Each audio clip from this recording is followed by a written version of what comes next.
Welcome back to BetterAvecBourbon. Today we have a perfectly pink cocktail called the Jasmine.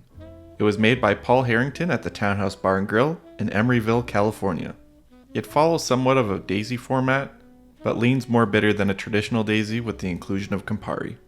And since it will be served up, you'll need to get a chilled coupe or Nick Nora glass. For ingredients, you'll need a London dry gin, like Tanqueray or Gordon's, Campari or your preferred red bitter liqueur, Cointreau or your preferred triple sec, and freshly squeezed lemon juice. Once you've got a coupe in the freezer and you've juiced your lemons, gather all of your ingredients and let's get to it.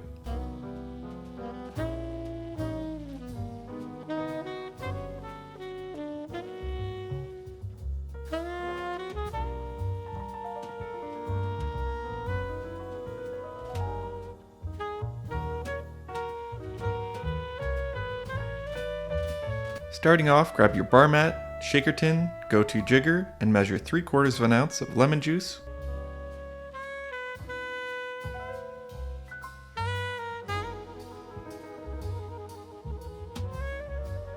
one ounce of Cointreau.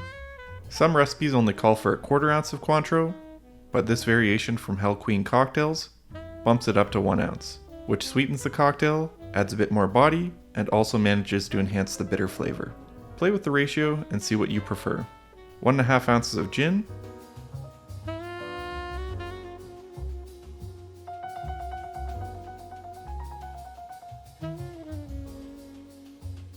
and 1/2 ounce of Campari.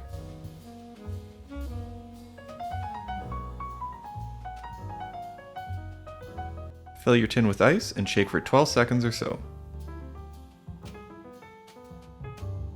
Remove your coupe from the freezer and double strain, or not, your cocktail into your glass.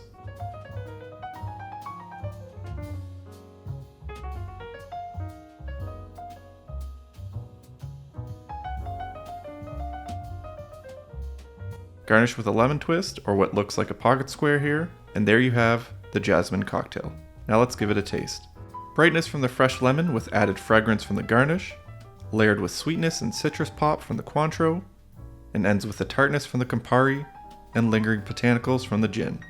I'd like to see this one a bit sweeter, and I think it could have benefited from 1/4 ounce of simple syrup or dialing back the Campari a touch, but it's an interesting cocktail regardless. Thanks everyone for watching. Do you have a favorite Jasmine cocktail or Pegu Club riff? Let me know down below. And if you enjoyed this video and you want to see more like it, hit that like button, press subscribe, and I'll see you next time. Cheers.